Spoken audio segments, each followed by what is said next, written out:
आप सभी का स्वागत है हमारे चैनल ए टू वे आगाज से अंजाम तक में। और मैं हूं आपका होस्ट एंड दोस्त सर्वेश पांडे। आज का जो मुद्दा है, आज का जो टॉपिक है, पहले तो क्षमा चाहूंगा कि बहुत दिन बाद आप लोगों से यहाँ पे हम मुलाकात हो रही है। और लेकिन वो सारी मुलाकात आज के शो में हम आपको पे बैक करने वाले हैं, क्योंकि आज के शो का जो टॉपिक है वो बहुत ही इंपॉर्टेंट है ह्यूमन बीइंग के लिए, एक होलिस्टिक कॉन्सेप्ट के लिए। आज का जो टॉपिक है, जैसा आप लोगों ने फ्लायर्स में, पैम्पलेट में देखा होगा, health, wealth and happiness.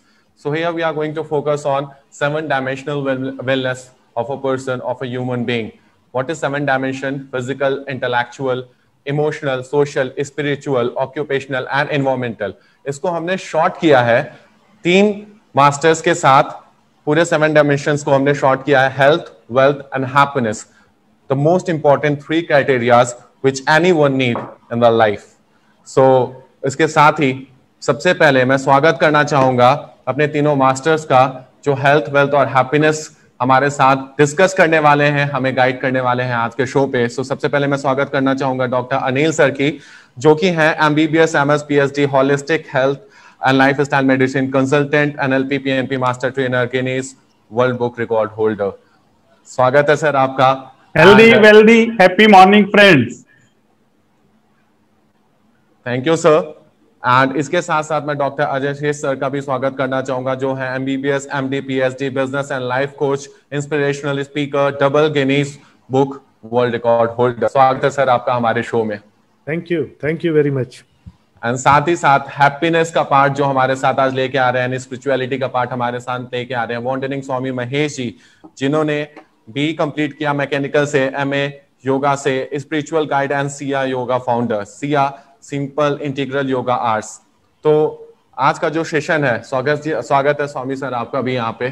Thank you आप तीनों लोगों का हमारे शो पे आने के लिए एंड लोगों को गाइड करने के लिए। सो आज का जो टॉपिक है बहुत ही यूनिक था, मैं बहुत इसके लिए एक्साइटेड था। अगेन मैं इस जैसे हर जो उत्सुकता होती है मेरे अंदर, एंड मैं पढ़ना स्टार्ट किया कि हेल्थ, वेल्थ, हैप्पीनेस पे क्या पढूं। Then I went for Ajay sir आपके वेबसाइट को भी देखा, अनिल सर आपके वेबसाइट को भी देखा, एंड स्वामी सर मैंने शिया के वेबसाइट को भी देखा। एंड तीनों देखने के बाद मुझे ये लगा कि मैं चुपचाप बस क्वेश्चन पूछूं, कुछ प्रिपेयर करूं और सारी की सारी गाइडेंस आप लोग से इस शो के अंदर लूं। So I will start from Anil sir. Sir tell us something about the 7 dimensional wellness first. Yes, देखिए लाइफ के 7 डायमेंशन होते हैं और ये 7 डायमेंशन बैलेंस होने चाहिए। और आज हम 21st सेंचुरी में 7 डायमेंशन में बैलेंस अचीव नहीं कर पा रहे हैं। पहले तो ये जानना जरूरी है कि 7 डायमेंशन होते क्या हैं। 7 डायमेंशन हैं physical dimension, intellectual dimension, emotional dimension, social dimension, environmental dimension, occupational dimension and spiritual dimension. लेकिन ये 7 डायमेंशन आज हमें ऐसा लगता है कि ये फिलॉसफिकल बातें हैं। इनके अंदर में 7 डायमेंशन में वेलनेस अचीव करना एक बहुत ही इम्पॉसिबल सा वर्क लगता है, क्योंकि कई बार हम अपनी फाइनेंशियल या ऑक्यूपेशनल वेलनेस की तरफ ध्यान देते हैं तो हेल्थ बिगड़ जाती है। कई बार हम सोशल में ज्यादा इन्वॉल्व हो जाते हैं तो फैमिली डिस्टर्ब हो जाती है। और स्पिरिचुअल डायमेंशन ये तो आज की डेट में बहुत ही ज्यादा डिस्टर्ब है। कहीं ना कहीं सोशल डायमेंशन केवल सोशल मीडिया तक सीमित रह गया है। हेल्थ यानी फिजिकल डायमेंशन केवल फिटनेस तक या ब्यूटिफिकेशन तक सीमित रह गया है। स्पिरिचुअल डायमेंशन रिलीजियस डायमेंशन बन गया है। और भी बाकी डायमेंशन जो हैं, इन्वायरमेंटल डायमेंशन, उसको तो हम भूल ही गए हैं। नेचर के साथ बैलेंस बनाना, क्योंकि खुद का ही बैलेंस बिगड़ा हुआ है अपने साथ, तो दूसरों के साथ कैसे बैलेंस बनेगा। इसीलिए आज हमें लगा कि इस टॉपिक पर हम सबको मिलकर 7 डायमेंशन में बैलेंस कैसे लाया जाए। हेल्थ, वेल्थ, हैप्पीनेस हर कोई चाहता है, एक फुलफिल लाइफ जीना चाहता है, लेकिन कैसे जिया जाए इसके बारे में जानना बहुत जरूरी है। Thank you sir. अजय शेष सर आपसे नेक्स्ट क्वेश्चन है मेरा, दैट लाइक अभी अनिल सर ने बोला कि ऑक्यूपेशन का बहुत बड़ा रोल होता है एंड लोग उस पर ध्यान देते हैं। सर कहीं ना कहीं मैं ये देखता हूँ कि लोग अपने ऑक्यूपेशन को लेके सबसे ज्यादा परेशान रहते हैं और उसकी वजह से अपने लाइफ को पूरा डिस्टर्ब करते हैं। सो क्या क्या ऐसे नॉर्मल समस्याएं आती हैं और ऑक्यूपेशन कितना बड़ा रोल प्ले करता है लोगों के लाइफ में, अगर सही ना हो तो उसके बारे में मैं कुछ जानना चाहूंगा सर। यस, जब भी हम अगर मैं बिजनेस की बात करूं तो हम में से कुछ लोग, जैसे रॉबर्ट कियोसाकी ने कहा कि पैसा कमाने के 4 तरीके होते हैं। नंबर 1, आप कहीं एम्प्लॉय बन जाओ, तो जॉब के अपने कुछ एडवांटेजेस हैं, कुछ डिसएडवांटेजेस हैं। नंबर 2, आप अपना कुछ उपक्रम चालू करो जो आप पे डिपेंडेंट हो, तो जितना काम करोगे उतना कमाओगे। जैसे कि एक डॉक्टर होता है, जैसे कि एक वकील होता है, जैसे कि इसको बोलते हैं सेल्फ एम्प्लॉयड प्रोफेशनल। ये एक इस तरीके से कोई बिजनेस शुरू करता है। तीसरा होता है बिजनेस। बिजनेस यानी जो अपने से इंडिपेंडेंट है, उसने एक प्लेटफॉर्म बना दिया जहां पे टीम काम कर रही है, और वो जो है एक सिस्टम बना दिया, एक ऑटोमेटेड सिस्टम बना दिया, वो बिजनेस उसके लिए काम कर रहा है। और चौथा होता है आई इन्वेस्टर।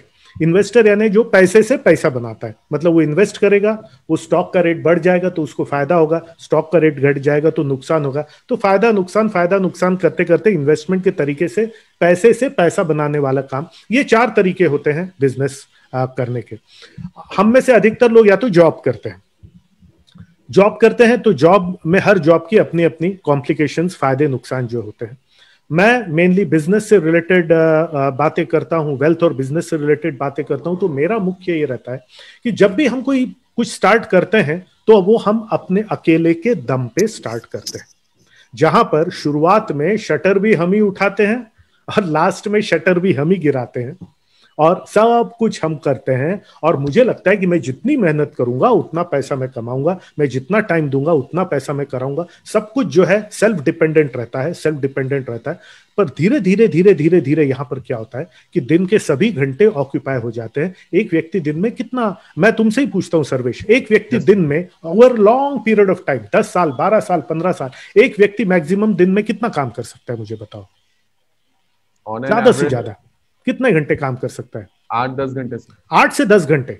8 से 10 घंटे, 10 घंटे से ज्यादा कोई इफेक्टिव काम की बात करूं, कोई नहीं कर सकता। अब होता क्या है कि ये प्रोफेशनल जो है ये 10 घंटे काम करता है, दिन पर दिन करता है। दिन के 24 ही घंटे हैं, उससे ज्यादा नहीं मिलेंगे इसके पास 10 ही घंटे। 10 घंटे से ज्यादा काम नहीं कर सकता। इसका बिजनेस आकर के एक जगह पे रुक जाता है, क्योंकि कितना काम करेगा और सब कुछ खुद लेके बैठा है, तो स्ट्रेस में वो परेशान हो जाता है। वो बिजनेस ओनर नहीं है, अपने ही बिजनेस का बंधुआ मजदूर बन जाता है वो, क्योंकि सब कुछ उसी के ऊपर में डिपेंडेंट है। मैं जो सिखाता हूं और जो बोलता हूं, जो ये करता हूं, वो ये है कि अपने से कंट्रोल छोड़ करके टीम से काम कैसे करवाना, इस क्वाड्रेंट से बी क्वाड्रेंट में कैसे जाना, जहां पर आप बिजनेस के लिए काम नहीं करते, बिजनेस आपके लिए काम करता है। तो ये जो समझ है कि ये जो 2 क्वाड्रेंट्स रहते हैं इधर के, जो जॉब करता है, नौकरी करता है, जो सेल्फ एम्प्लॉयड है, वो बिजनेस के लिए खुद काम करता है, और जो इस तरफ होता है बिजनेस ओनर और इन्वेस्टर, बिजनेस इनके लिए काम करता है। तो मुख्य समस्या इन दोनों का फर्क समझने में, कई लोग को लगता है कि वो बिजनेस कर रहे हैं, बट एक्चुअली वो सेल्फ एम्प्लॉयड प्रोफेशनल्स हैं, वो अपने ही बिजनेस के बंधुआ मजदूर बन गए हैं। और संक्षिप्त में यही आपके सवाल का जवाब है कि जिसके पास में ये कलाकारी नहीं है कि टीम से काम करवा सके और खुद फ्री हो जाए, वो हमेशा बिजनेस में स्ट्रगल करता रहेगा। खुद सब कुछ करने की टेंडेंसी से वो अपने ही बिजनेस के ग्रोथ का दुश्मन बन जाता है। खुद ही बिजनेस का दुश्मन नहीं है, बिजनेस के ग्रोथ का दुश्मन, क्योंकि 10 घंटे से ज्यादा वो काम कर ही नहीं सकता, उससे ज्यादा बिजनेस ग्रो ही नहीं हो सकता। ये मुख्य समस्या आज के एसएमई एंटरप्रेन्योर्स से रिलेटेड समस्या बोल ले या इशू बोल ले, और मैं बेसिकली इसी क्षेत्र में काम कर रहा हूं। Thank you sir. Occupation obviously, और अगर इंसान सही ऑक्यूपेशन के अंदर नहीं और सही तरीके से उसको काम करने नहीं आता, तो कहीं ना कहीं वो उसके वेलनेस को भी इफेक्ट करेगा ही करेगा। जैसा कि हमेशा समझे जाना तन, मन और धन, तो ये 3 इंपॉर्टेंट चीज होते हैं, और हमारा आज भी वही टॉपिक है, तन, मन और धन कहीं ना कहीं। और ये तन, मन और धन के संग जो एक हमेशा कोफिशिएंट मिसिंग है 21st सेंचुरी के अंदर, जो हमारी जनरेशन है उसके अंदर, हम जो सबसे बड़ा कोफिशिएंट मिसिंग है वो है स्पिरिचुअल कोफिशिएंट। लोग ये जितनी सारी चीजें हैं सर, जो ओवरलोडेड इंफॉर्मेशन है, जितनी पावर की नीड है हमें, उतनी पावर हमारे पास नहीं है कहीं ना कहीं, और उतनी पावर ना होने के वजह से हमें बहुत सारी प्रॉब्लम फेस होती है, क्योंकि हम चीजें हैंडल नहीं कर पाते हैं। एंड कहीं ना कहीं मेरा मानना है, मैं जितना अनिल सर से जुड़ा, उनके कॉन्सेप्ट से जुड़ा, और उनके इंटरव्यूज पहले देखे, स्वामी सर से भी बात हुई थी पहले, एंड आपसे भी हुई थी सर, तो और बहुत सारे लोग A2A पे आए थे इसके पहले भी एक्सपर्ट्स, तो वहां से जो मुझे चीज मिला कि we need a power to run ourselves, and for health wealth and happiness. And वो जो पावर कहीं ना कहीं मैंने देखा आप लोग से सीखा कि स्पिरिचुअल कोएफिशिएंट से आता है। सो डेफिनेटली मेरा नेक्स्ट क्वेश्चन आप सब समझ गए होंगे। मेरा नेक्स्ट क्वेश्चन स्वामी सर से, sir what is the role of spirituality and what kind of power we can have from spirituality? Spirituality को अगर हिंदी में बोलूं आध्यात्मिक, yes sir. What is the role? Without आत्मा there is no possibility of body and mind to function. उसके बिना शरीर मन कुछ भी काम नहीं कर पाएगा। तो आत्मा जो है वो तो आधार है। अब ये आत्मा हम लोग को डायरेक्ट अनुभव नहीं होता। आत्मा का अनुभव होता है अगर हमारा शरीर मन जब वो परफेक्टली बैलेंस हो, और उसके बाद हम लोग मन के परे, मन के बहुत सारे डायमेंशंस है, और उस डायमेंशन में हम लोग आगे बढ़ते बढ़ते जब उस लेवल पे पहुंचते हैं कि जब हम मन को भी पार कर जाए तब आत्मा का अनुभव होता है। अब व्यवहारिक रूप से क्या होता है कि हम लोग अपने शरीर मन को यूज कर रहे हैं, या कभी उल्टा भी हो जाता है कि मन हमको यूज कर रहा है और हम मन के बहाव में बहते जा रहे हैं। तो आत्मा का और आत्मा विज्ञान का, जिसको ब्रह्म विद्या कहते हैं, ये एक बहुत महत्वपूर्ण पहलू है जो हमारे जीवन में उसका आधार होना चाहिए। अगर फाउंडेशन सही है तो आपका बिल्डिंग सही बनेगा। क्योंकि अगर आपका मान लीजिए कि शरीर स्वस्थ नहीं है तो फिर आप चाहे बिजनेस कर रहे हो या आप अपने लाइफ में जो भी कर रहे हो, कहीं ना कहीं आपको पीछे कुछ ना कुछ खटकता रहेगा। वैसे अगर मन भी ठीक नहीं है, मन आपका फोकस नहीं होता है, मन आपका कॉन्फिडेंस में नहीं आता, तो कहीं ना कहीं कुछ अटकता रहेगा। तो इसलिए अगर आपको अपना लाइफ में एक total integrated growth and development चाहिए, तो जो स्पिरिचुअल साइंस है उसको समझ करके, और देखिए स्पिरिचुअल साइंस जो है दुनिया में बहुत जगह पे अलग अलग सिविलाइजेशन में उसका कुछ ना कुछ विकास हुआ, लेकिन भारत में इसकी एक खासियत है कि ये जो ट्रेडिशन है, जो परंपरा है, ये बिना किसी ब्रेक के चले आ रही है। इसलिए इजिप्ट में पिरामिड बने, साउथ अमेरिका में बहुत सारे पिरामिड और स्ट्रक्चर बने, लेकिन उसका नॉलेज कंटिन्यू नहीं हो पाया।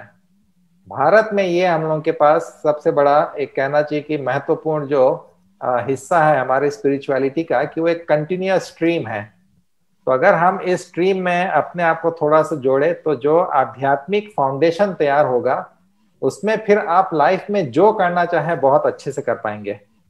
फिर चाहे वो आपका बिजनेस हो, चाहे आपका प्रोफेशन हो, चाहे आप सेवा करना चाहते हो, जो भी है। क्योंकि अध्यात्म जो है उसका फंक्शन होता है कि शरीर मन को अच्छे से बैलेंस रख करके आपको लाइफ में आगे ग्रोथ एंड इवोल्यूशन में हेल्प करे। Thank you sir.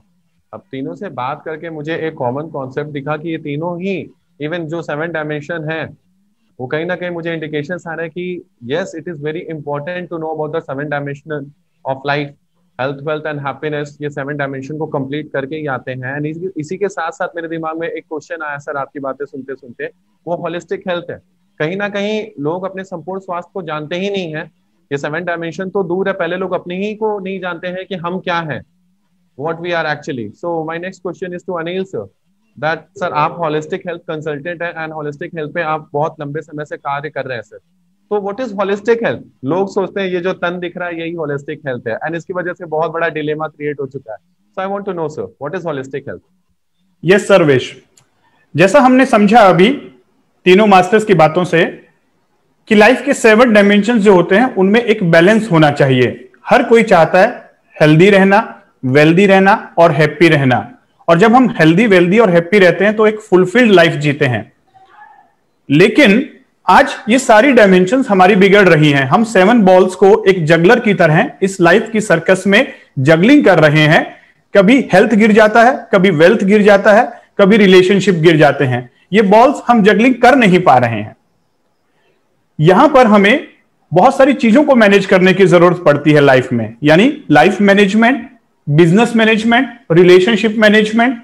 लेकिन इन सारे मैनेजमेंट के अंदर सबसे पहले हमें हेल्थ मैनेजमेंट जरूरी है कि अगर आप हेल्दी रहेंगे तभी तो सारी चीजों को मैनेज कर पाएंगे। और हेल्थ में लोग जो अभी समझते हैं उसे समझते हैं फिटनेस, कि मेरी बॉडी शेप में अगर है तो शायद मैं फिट हूं, हेल्दी हूं, या कोई मुझे डिजीज नहीं है तो मैं हेल्दी हूं। No, that is only fitness. मैं बात कर रहा हूं होलिस्टिक हेल्थ। होलिस्टिक हेल्थ का मतलब है कि आप 7 डायमेंशन में हेल्दी हैं। और उसमें से भी जो इंपॉर्टेंट डायमेंशन है वो है एक फिजिकल, इमोशनल, स्पिरिचुअल। ये जो अगर आपकी 3 डायमेंशन अगर आपकी सही हैं, फिजिकली मतलब आप फिट तो हैं ही, फिटनेस के साथ साथ आपकी बॉडी के अंदर कोई डिजीज नहीं है और आपके अंदर स्टेमिना है, एनर्जी है, आपका ऑरा जबरदस्त है। मेंटल इमोशनल, मेंटल और इमोशनल वेलनेस, यानी कि लाइफ की जो डे टू डे लाइफ की कॉम्प्लेक्सिटी है, जो स्ट्रेस है, उसको आप झेल सकते हैं। आपका एक एटीट्यूड पॉजिटिव है और आप लाइफ की समस्याओं को देखने का आपका एक नजरिया बिल्कुल डिफरेंट है। स्पिरिचुअली मतलब कहीं ना कहीं आप उस हायर डिवाइन पावर से कनेक्ट हैं। तो मैं होलिस्टिक हेल्थ को कहता हूं MBBS, mind, brain, body, soul. जब हम ये चारों एस्पेक्ट को समझेंगे 25% और इनको एक इंटीग्रेटेड वे में समझेंगे, तब हम अपने आप को सेल्फ मैनेज अच्छे से कर पाएंगे।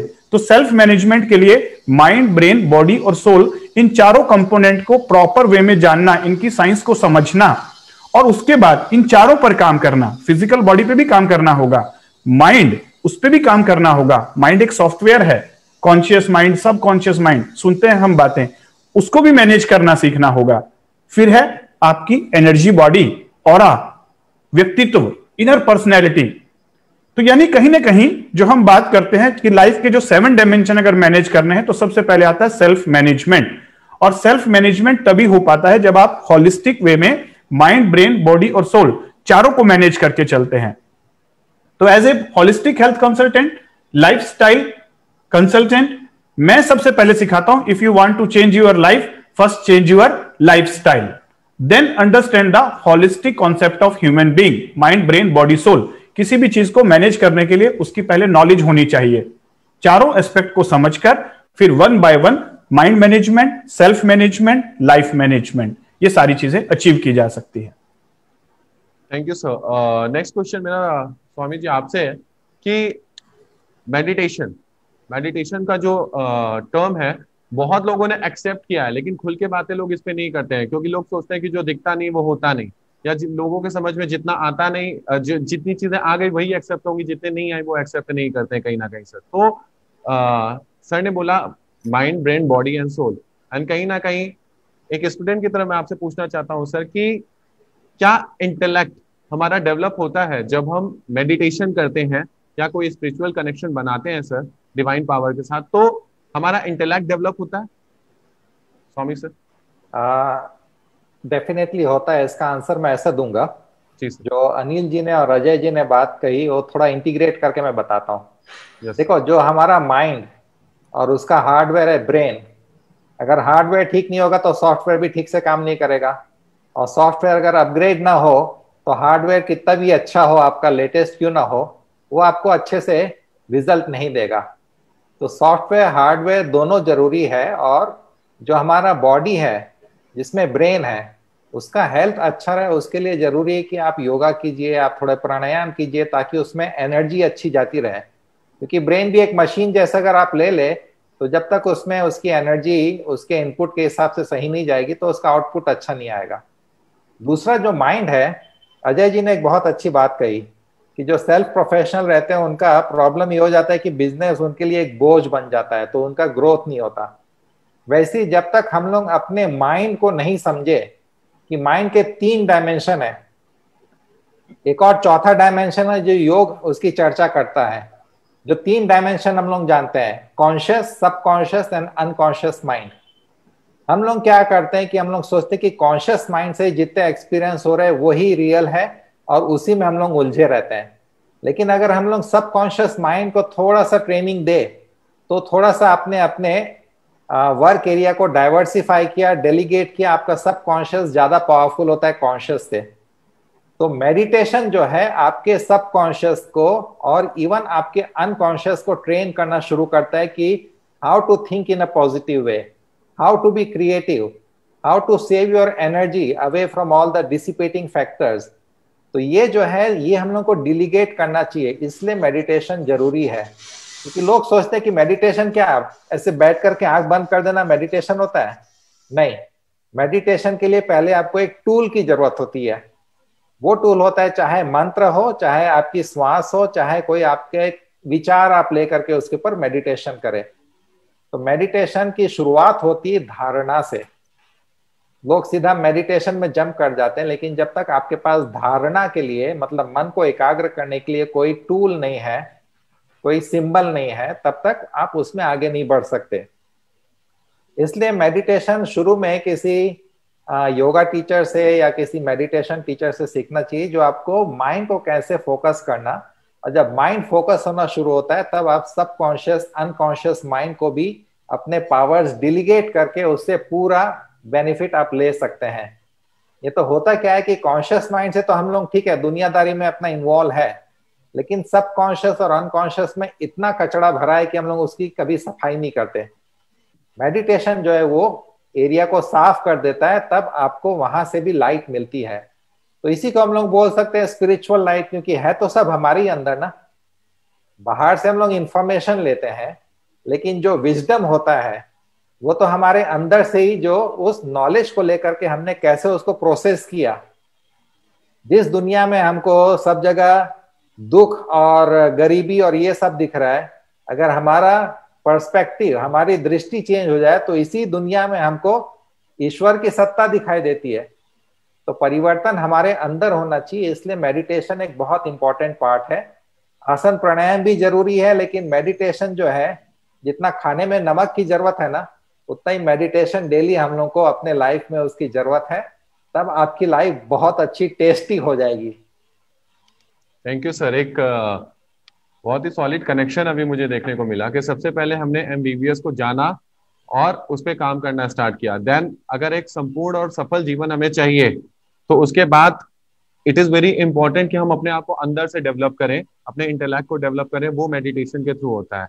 अब फिजिकल लाइफ में टेक्निकल पे आते हैं सर, और मेरा आपसे क्वेश्चन है अजय सर कि what kind of mindset actually जो थॉट्स जनरेट हो मेडिटेशन से, हमने इंटेलेक्ट डेवलप कर लिया, संपूर्ण स्वास्थ्य को समझ के हमने अपने जो श्वास की चीजें हैं उस पर भी कार्य कर लिया। देन अब जब हम फिजिकल वर्ल्ड में, एक हमारे पास तलवार है, सॉर्ड्स है हमारे पास, अब हम लड़ने जा रहे हैं, तो व्हाट उसे धार कैसी होनी चाहिए सर?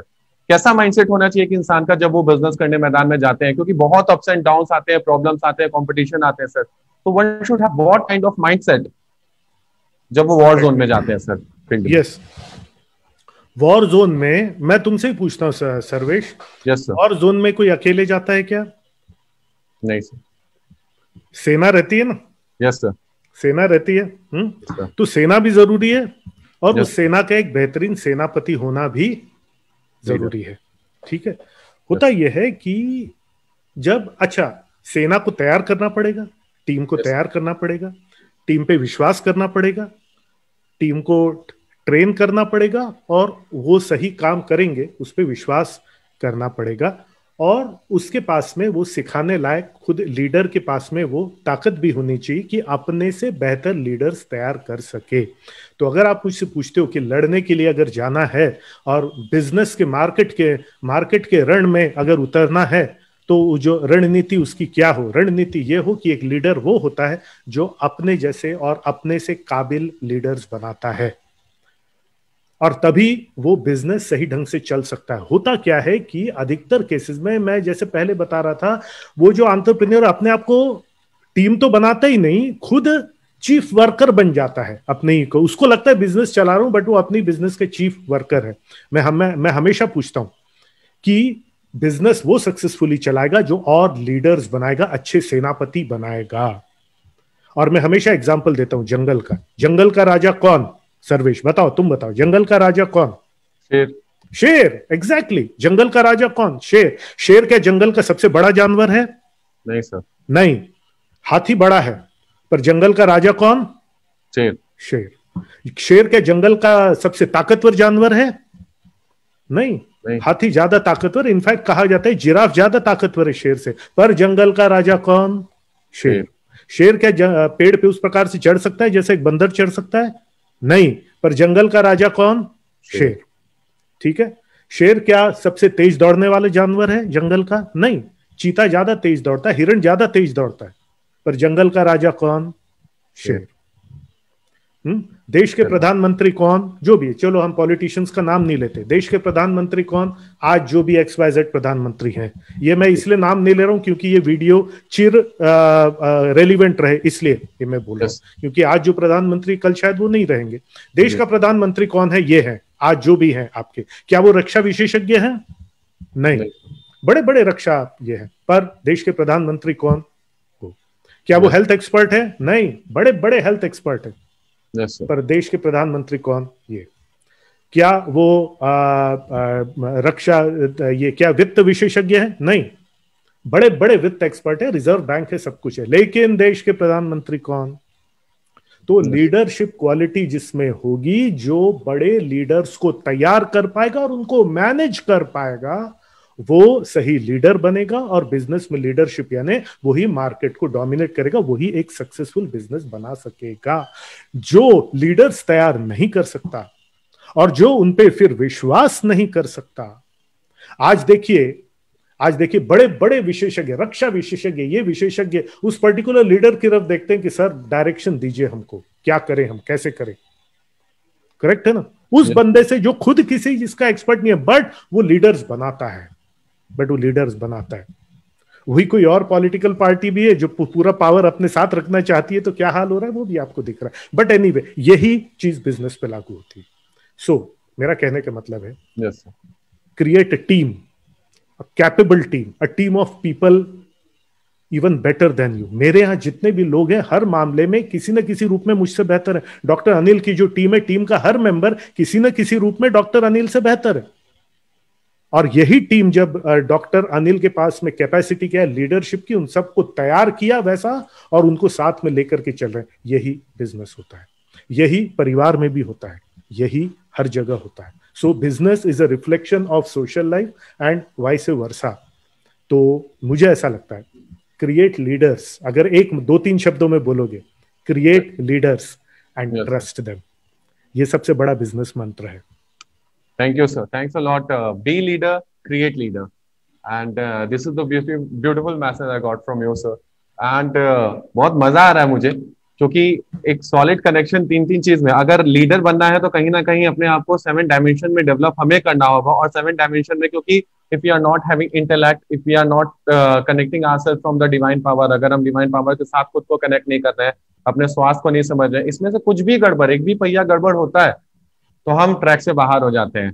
एंड अभी जो आपने एक मैसेज दिया कि yes we need to be leader and हमें लीडर्स क्रिएट करने होंगे और इसी का माइंडसेट डेवलप करना होगा। एंड बहुत ब्यूटीफुल मैसेज था सर कि ट्रस्ट करना होगा, जो हम कर रहे हैं अपने काम पे और लोगों पे ट्रस्ट करना होगा। इसके लिए जो सबसे ज्यादा इंपॉर्टेंट, अब लोगों को समझ में आएगा कि ये तीनों मास्टर हमारे साथ क्यों हैं एंड ये प्रोग्राम इतना ज्यादा इंपॉर्टेंट क्यों था।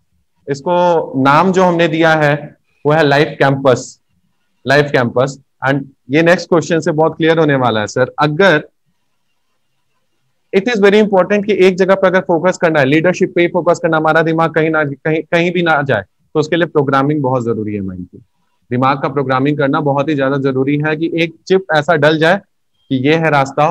तो सर कहीं ना कहीं अनिल सर, मैंने आपके संग सेशंस किए हैं, मुझे पता है कि माइंड की प्रोग्रामिंग सेट करने में आप मास्टर है sir. So I want to know about that NLP and how to set a mind programming for holistic health and 7 dimensional development.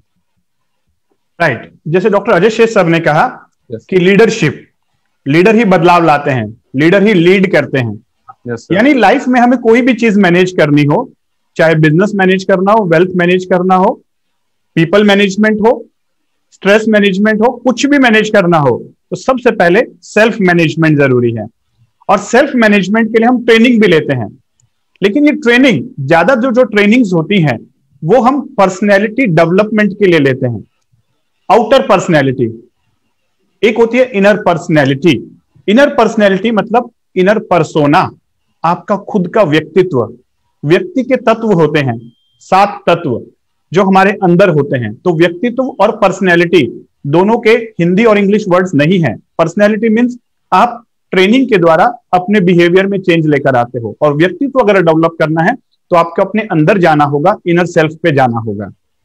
मैं इस सब्जेक्ट को इस तरीके से बोलता हूं कि जो हम MBBS है, माइंड ब्रेन बॉडी सोल, योग और स्पिरिचुअल साइंसेज में कहा गया है कि हम 5 लेयर्स ऑफ बीइंग हैं, ह्यूमन बीइंग। ह्यूमन मतलब ब्रेन एंड बॉडी, बीइंग मतलब माइंड एंड सोल।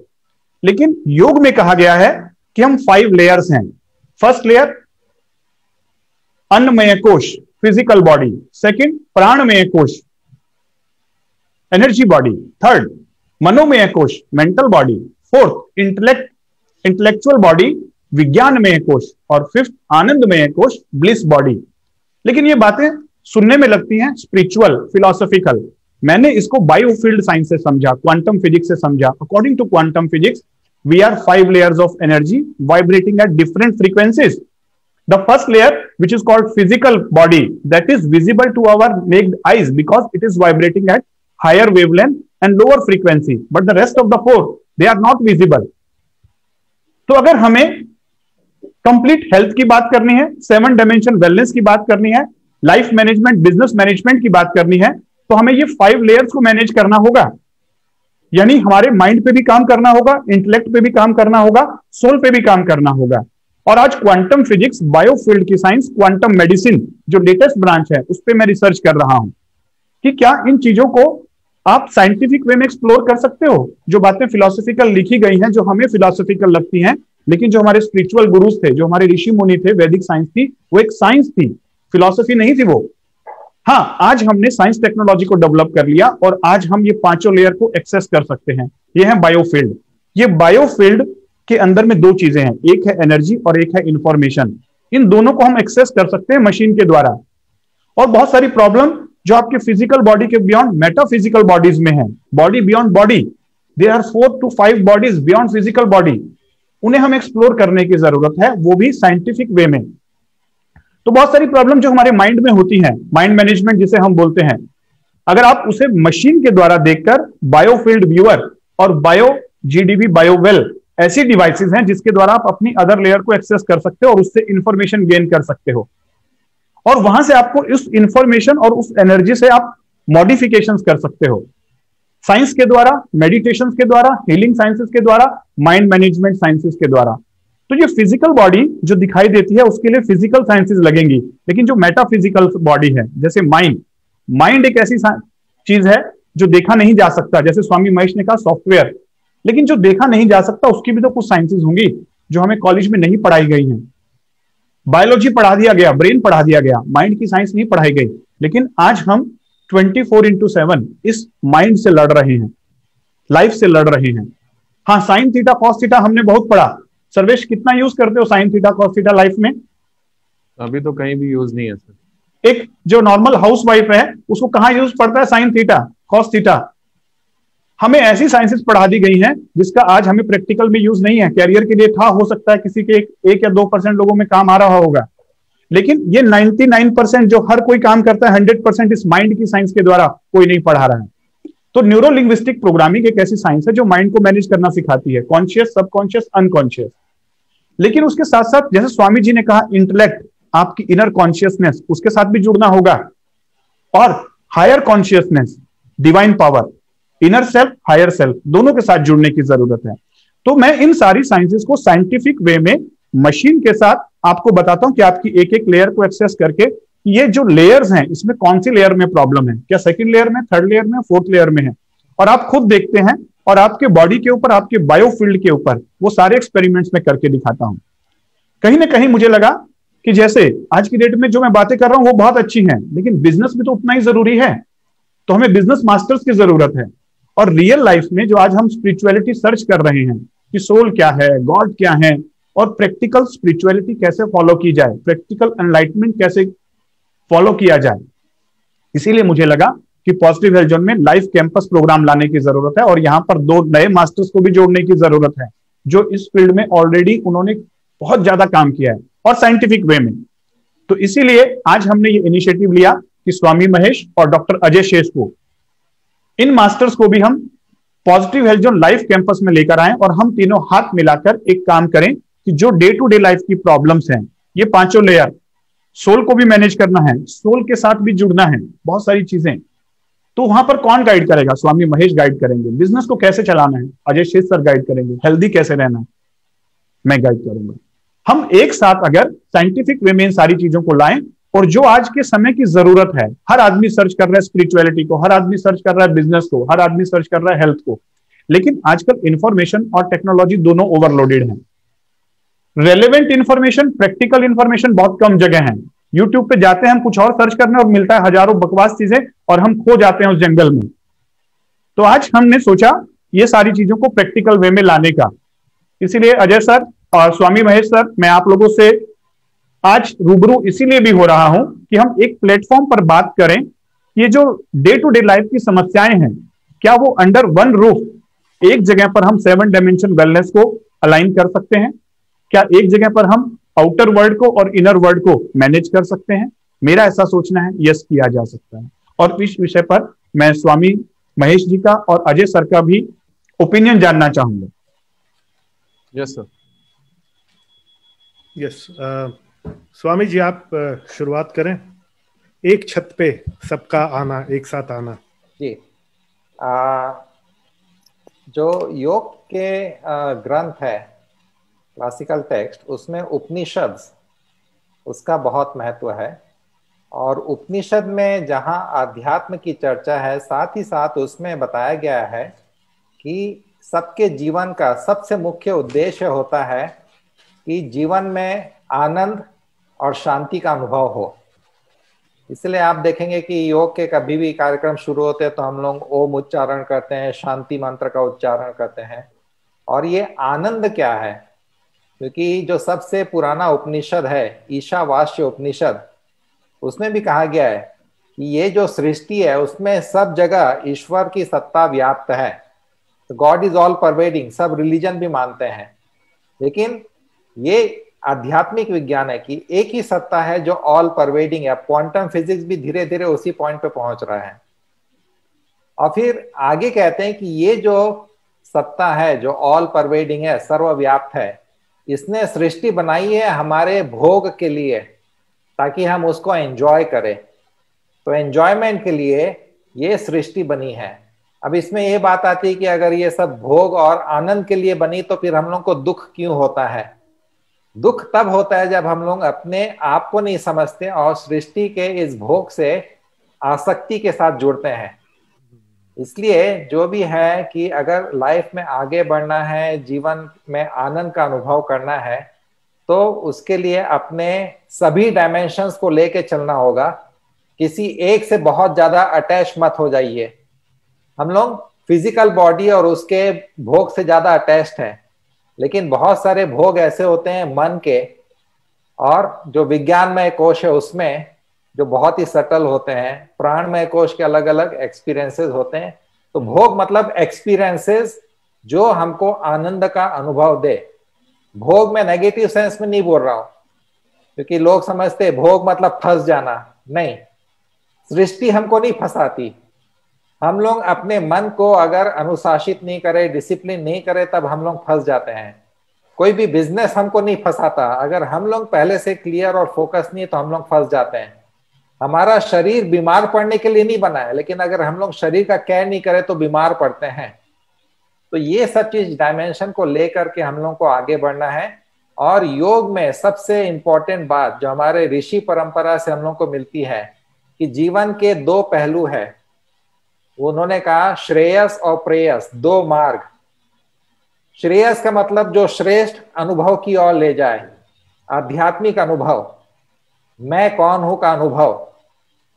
और दूसरा है प्रेयस, कि प्रेयस का मतलब कि जो मुझे प्रिय है, शरीर और मेरी इच्छाओं की पूर्ति करता है, इसलिए मुझे प्रिय है। तो ये श्रेयस और प्रेयस, ये दोनों मार्ग को लेकर के चलना, इसका जो मेन विज्ञान है वो है योग। कि मैं अपने जीवन में मटेरियल और स्पिरिचुअल दोनों को बैलेंस कर करके अपने लाइफ में आगे बढ़ूं। तो ये अनिल जी का जो प्रयास है बहुत ही अच्छा प्रयास है कि हम लोग मटेरियल, हेल्थ और स्पिरिचुअल तीनों डायमेंशन को लेकर के आ रहे हैं। और साथ में क्योंकि हमको लाइफ में प्रोग्रेस करना है तो हमारे कुछ एक प्रोफेशन होना चाहिए, कुछ एक कहना चाहिए कि एंगेजमेंट होना चाहिए। तो उसमें वेल्थ की जरूरत पड़ती है। शरीर और मन जो है, इसको कहा गया कि ये मंदिर है जिसमें वो ईश्वरीय सत्ता का अनुभव होता है। तो अगर आप अपने मंदिर को साफ नहीं रखोगे, ठीक नहीं रखोगे, तो ईश्वरीय सत्ता भी वहां पे आती नहीं या अनुभव नहीं होती। तो इसलिए योग का पर्पस है कि शरीर मन के कचड़े को हटाना, ताकि आपके अंदर की आत्मा का जो प्रकाश है वो आपको आगे गाइड करे, दुनिया उस प्रकाश को देखे। तो उसके लिए ये जो बैलेंस है ये भी जरूरी है। जो जीवन का पर्पस है वो केवल आत्मविज्ञान, आत्म साक्षात्कार ही नहीं है। जीवन के सब अनुभव से हो करके गुजरते हुए, मन के अनुभव से गुजरते हुए फिर अपने आध्यात्म को अनुभव करना। इसलिए हमारे ऋषि परंपरा में 4 डायमेंशंस बता दिए, उसको कहा पुरुषार्थ। ये 4 प्रकार के पुरुषार्थ होते हैं, अर्थ, काम, धर्म और मोक्ष। और इसके लिए 4 अलग आश्रम व्यवस्था बना दी। आश्रम मतलब किस प्रकार का श्रम उसमें करना। तो ब्रह्मचर्य आश्रम, गृहस्थ आश्रम, फिर वानप्रस्थ और संन्यास आश्रम। तो जब आप उस एज में हो कि आपके पास पूरी शक्ति है, आपका शरीर मन सक्षम है, तब उस शरीर और मन को सक्षम बनाए रखने के लिए आपको योग हेल्प करेगा, और आपका आध्यात्मिक विज्ञान जो है आपको उसमें आगे बढ़ने के लिए हेल्प करेगा। तब आप अपने दोनों पैरों से सही बैलेंस रखते हुए लाइफ में आगे बढ़ पाएंगे। और ये दोनों पैर या दोनों पंख हैं, स्पिरिचुअल और मटेरियल। और योग हमको इसी विज्ञान के साथ आगे बढ़ने के लिए प्रेरित करता है। और यही उपदेश हम लोग को मिला कृष्ण भगवान से, गीता में भी जी। उन्होंने डेफिनेशन ये नहीं दी कि योग मतलब आसन प्राणायाम करो, ध्यान करो, नहीं। गीता में योग का पहला डेफिनेशन है समत्वम योग उच्यते। जब तक आपके जीवन में समत्व का भाव, बैलेंस, इंटीग्रेशन, बैलेंस का भाव नहीं है, तब तक आप योग में अपने लाइफ में आगे नहीं बढ़ सकते। तो ये जो प्रयास है मेरे हिसाब से बहुत ही अच्छा प्रयास है। और इसमें health, physical dimension, mental dimension और साथ में वेल्थ और स्पिरिचुअल डायमेंशन सबको लेकर के जो हम लोग कर रहे हैं, ये बहुत अच्छा प्रयास रहेगा। और ये एक लेबोरेटरी भी रहेगी जहाँ पे हम लोग भी एक्सपेरिमेंट कर रहे हैं, लोग भी जुड़ेंगे और हम लोग को भी इससे काफी कुछ सीखने मिलेगा। मुझे भी काफी कुछ सीखने मिल रहा है। मैं अजय सर से पहली बार मिल रहा हूँ इस बार, तो मुझे भी ऑलरेडी काफी कुछ उनसे आइडियाज मिल रहे हैं। अनिल जी के साथ मेरा इतना इंटरेक्शन रहा, तो काफी मैं उसमें एक अंडरस्टैंडिंग डेवलप किया हूँ कि हाँ, कि योग को मॉडर्न कंटेक्स्ट में कैसे हम लोग प्रेजेंट कर सके। बहुत ही अच्छा इंटीग्रेशन रहेगा। Thank you sir. यस, मेरा भी ऐसा ही मानना है। जैसे हम दोनों से सवाल पूछा गया था, तो मैं अपना जवाब भी दे दूं, और मैं जवाब एक सवाल के रूप में करूंगा। और ये सवाल सर्वेश में तुमसे ही पूछूंगा कि एक कार में कितने चक्के होते हैं? 4। श्योर? Yes sir. 4 होते। कौन सा चक्का सबसे इंपॉर्टेंट होता है? सारे ही होते हैं सर। नहीं, कोई एक चक्का बोले चलो यार अगर छोड़ना है एक चक्का, ये मैं छोड़ देता हूँ। पॉसिबल नहीं है सर। पॉसिबल है? नहीं है। ओके, अगर एक चक्का पंचर हो गया तो क्या दिक्कत है? बाकी 3 है ना, सफर जारी रह सकता है ना, कि नहीं रह सकता? थोड़े दूर तक सर, लेकिन फिर खराब हो जाएगा। फिर क्या होगा? खराब होगा, राइट? अगेन सेम चीज है, सेम चीज है, राइट? तो यही पर मैं कहना चाहता हूं, तो एक डायमेंशन जो है लाइफ का, वो कार के चारों चक्कों के जैसा है। एक चक्का भी पंचर हो जाए तो पूरी कार रुक जाती है, ज्यादा लंबी नहीं जा सकती। और हम ये नहीं कह सकते कौन सा चक्का ज्यादा इंपॉर्टेंट है, चारों ही इक्वल इंपॉर्टेंट है, ठीक है? चारों ही जब साथ में चलते हैं, हम ये नहीं कह सकते साइकिल का अगला पहिया ज्यादा इंपॉर्टेंट है, पिछला पहिया ज्यादा इंपॉर्टेंट है। चारों का ही इंपॉर्टेंस है। चारों जब साथ में चलेंगे, तब मुझे एक बात बताओ, किसी कार का एक चक्का अगर घिसट रहा है तो क्या पूरी कार नहीं घिसटेगी? पूरी कार घिसटती है, उसका असर बाकी चक्कों पे भी पड़ेगा, पूरी कार खराब हो जाएगी। That is the same way. इसी प्रकार से जब हम ये सभी डायमेंशंस एक साथ लेकर के आते हैं, तो हम उनका चक्कों, अभी क्या हो रहा है, अभी किसी को एक चक्के के लिए कहीं जाना पड़ रहा है, एक चक्के के लिए कहीं जाना पड़ रहा है, एक चक्के के लिए कहीं जाना पड़ रहा है, एक समग्र सॉल्यूशन नहीं है। और समग्रता की बात अगर मैं करूं तो समग्रता जोड़ नहीं होता, समग्रता एक अलग चीज होती है। मुझे एक बात बताइए, एक साइकिल में कितने स्पेयर पार्ट्स होते होंगे? एक साइकिल में सर्वेश लगभग चेन है, चक्का है, ये है वो, लगभग कितने रहते होंगे? 15-20, चलो 20 मान लो। अब मैं नट बोल्ट खोल करके सब इधर चेन पड़ी है, इधर एक चक्का है, फिर घंटी है, करियर है, ये है, पूरा अलग अलग बिखरा पड़ा है। मैं बोलता हूं ये साइकिल है, तुम मानोगे? नहीं, साइकिल है ना, सब कुछ तो जो कुछ साइकिल में है वो सब कुछ वहां पर है। Yes sir. मैं बोलूंगा कि वो साइकिल है? No sir. नहीं, क्यों नहीं है भाई? साइकिल पूरी है ना, साइकिल पूरी साइकिल है, क्यों नहीं बोलोगे कि साइकिल है? एक साथ नहीं है और उस स्ट्रक्चर नहीं है, एवरीथिंग इज समग्र नहीं, समग्र जोड़ अलग है, यस सर। समग्र अलग है। और यही फर्क जो जो मुझे समझ में आया, जोड़ और योग में यही फर्क है। यस योग यानी जब एक साथ सब पार्ट्स काम करें। साइकिल का कोई मतलब नहीं अगर ब्रेक काम नहीं कर रहे हैं तो। Yes sir. ठीक है, द होल इज नॉट, मतलब जो whole is greater than the sum of its parts, ऐसा जो कहा जाता है। Cycle is not equal to chain plus ये चक्का प्लस वो चक्का। नो, साइकिल अपने आप में एक जीव है। हम ये नहीं एक पैर प्लस एक हाथ, दो पैर प्लस दो हाथ प्लस दो आंखें प्लस ये is equal to human being. No, ठीक है, फिर तो डेड ह्यूमन और लाइव ह्यूमन में कोई फर्क ही नहीं अगर हम इसके। तो तुम समझ गए मैं क्या कहना चाहता हूं। तो ये जो समग्रता है, ये हमें लगा कि कहीं ना कहीं एक जगह पे नहीं मिल रही है। और हमें लगा कि अलग अलग पहलुओं से जो हम चीजों को सिखाते हैं और अपने अपने तरीके से समझते हैं, उसको अगर एक साथ लाया जाए तो एक समग्र विकास जो है वो हो सकेगा। और इसीलिए जो चार चीजें हैं ना, तुमने जो बात, बहुत अच्छी बात बोली थी शुरुआत में, तन मन और धन, उसमें मैं एक और चीज जोड़ता हूं जो आपको शायद सुन के अच्छा लगेगा। तन मन धन के साथ में फन भी होना चाहिए। फन यानी हमारा हुनर, उर्दू वर्ड है फन यानी हमारा हुनर।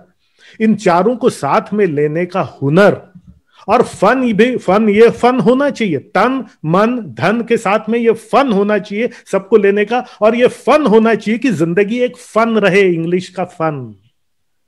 इफ इट इज, ये सब करके अगर आनंद नहीं है जिंदगी का, फन अगर नहीं, इंग्लिश का फन अगर नहीं है, तो उस उर्दू के फन का होने का क्या मतलब? तन और मन होने का क्या मतलब अगर फन नहीं है, मतलब इंग्लिश का फन नहीं है? तो अब से तन मन धन की जगह तन मन धन और फन, हिंदी वाला भी इंग्लिश वाला भी, ये सब साथ में आता है जब हम तीनों अब साथ में हैं। हम तीनों एक दूसरे को जानते थे, एक दूसरे को, पर अब योग होगा, अब समग्रता आएगी।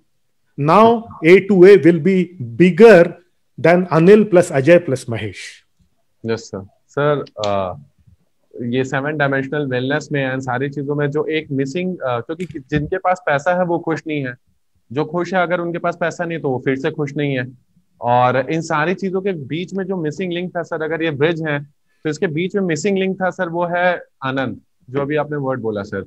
एंड वो आनंद की प्राप्ति के लिए लोग पता नहीं कौन कौन से विधि करते हैं। मैं जितना समझ पा रहा हूँ कि विधि तो एक ही दिख रही है मुझे, वो है 7 डायमेंशनल वेलनेस।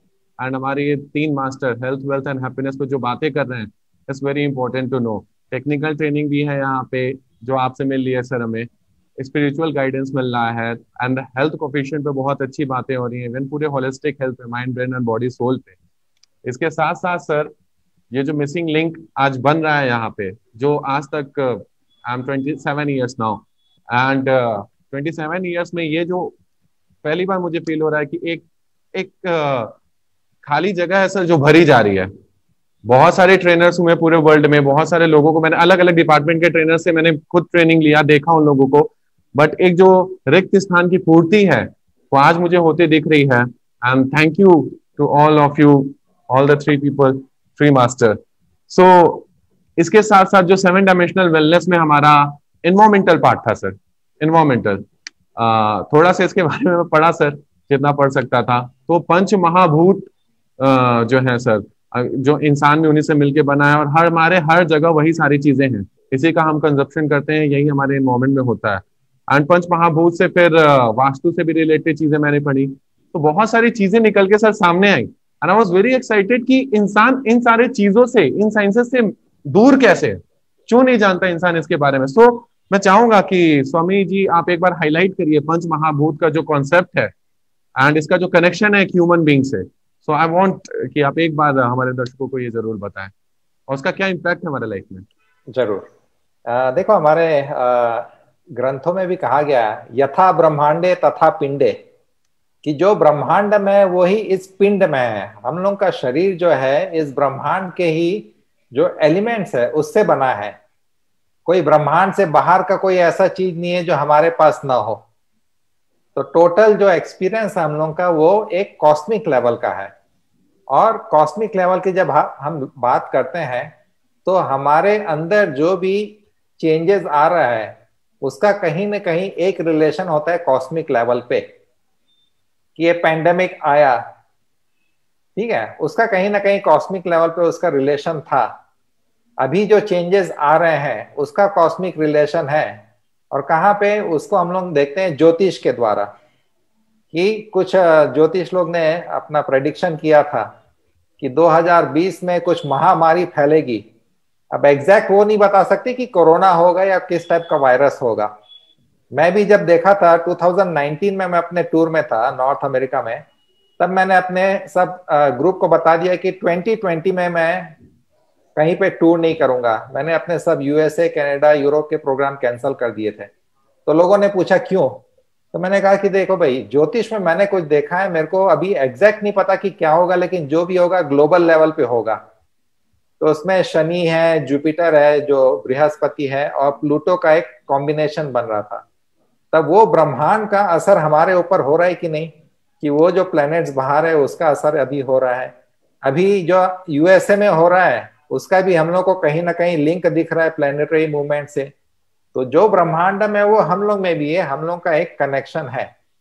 और इंग्लिश में इसको कहते हैं स्ट्रिंग थ्योरी, कि जैसे मकड़ी के जाले में आप कहीं एक साइड पे टच करो तो पूरा जाला हिलता है, वैसे ही हम लोग के लाइफ में हम जो करते हैं उसका असर ब्रह्मांड पे पड़ता है, और ब्रह्मांड में जो हो रहा है उसका असर हम पे पड़ता है। और इसका बेस्ट रिलेशन जो हमारे योगी ने, ऋषि मुनियों ने दिया वो है पंच तत्वों के द्वारा, कि जो विजिबल यूनिवर्स है उसमें 5 तत्व हम लोग को दिखाई देते हैं, जिसमें 3-4 तो क्लियर है लेकिन एक इम्परसेप्टिबल है, जो हमारे कहना चाहिए आंखों को दिखाई नहीं देता, लेकिन उसके बिना अनुभव नहीं हो सकता। पृथ्वी तत्व, जितना भी मैटर जो है उसको कहा पृथ्वी तत्व। फिर उसके बाद जल तत्व, जो एनर्जी का मूवमेंट होता है वो आता है जल तत्व में, लेकिन ये मूवमेंट है थोड़ा ग्रॉस, जो दिखाई देता है, फ्लो के रूप में दिखाई देता है। उसके बाद आता है अग्नि तत्व। हमारे शरीर के अंदर बिना अग्नि के कुछ भी संभव नहीं है, लेकिन ये अग्नि उस रूप की अग्नि नहीं है जैसे हम लोग देखते हैं कि आपने लकड़ी जलाई तो लकड़ी जल रही है। हमारे शरीर के अंदर जो है वो मेटाबॉलिक फायर है। उसके बाद आता है वायु तत्व। बिना प्राण के, बिना श्वास के हम लोग जिंदा नहीं रह सकते, तो ग्रॉस लेवल पे प्राण सबसे इंपॉर्टेंट है। हालांकि योगी लोग एडवांस मेडिटेशन में जाकर के ब्रीदिंग भी स्टॉप कर देते हैं। मतलब प्राण जो है केवल श्वास से रिलेटेड नहीं है, उससे भी और सटल कुछ वायु तत्व का सटल कंपोनेंट है जिसको बोलते हैं प्राण। और जो 5वां तत्व है वो है आकाश तत्व। बिना आकाश के कोई भी चीज उसमें रह नहीं पाएगी। आकाश है तभी सब पृथ्वी और ये अलग अलग प्लैनेट्स और हमारा शरीर, शरीर के अंदर भी स्पेस एलिमेंट है, इसलिए ये पूरा ऐसा कॉम्बिनेशन बना रहता है। तो हमारे ऋषि मुनियों ने कहा कि ये जो 5 तत्व है पूरे ब्रह्मांड में और आपके पिंड यानी आपके शरीर में उसका कॉमन रिलेशन है। इसलिए जब तक आप अपने को ब्रह्मांड के साथ जोड़ करके नहीं देखते हो तब तक आप अपने आप को बहुत लिमिटेड समझोगे। और जब आप अपने कहना चाहिए तत्व के द्वारा अपना विस्तार समझोगे, वही व्यक्ति को हम लोग बोलते हैं बुद्ध या प्रबुद्ध, कि उसकी बुद्धि जाग गई। इंफॉर्मेशन तो हम लोग बहुत ले लेते हैं, लेकिन बुद्धि का जागरण होना भी बहुत आवश्यक है। वही फर्क है, बुद्धू, हम लोग बुद्धू रह जाते हैं, और जागृति हो गई तो हम लोग बुद्ध बन जाते हैं। तो ये समझना भी आवश्यक है कि हमारा कनेक्शन क्या है। आप अपना छोटा सा भी बिजनेस शुरू करें, लेकिन उसका असर आपके एनवायरनमेंट में, उसका असर आपके नेशन पे, आपके राष्ट्र पे होता है। तो कैसे आप उसको एक कहना चाहिए फिर वो समग्र इंटीग्रेटेड वे में समझ करके देखें तो आपको एक कंप्लीट पिक्चर दिखाई देगा। वो आपका प्रॉपर ग्रोथ एंड डेवलपमेंट है।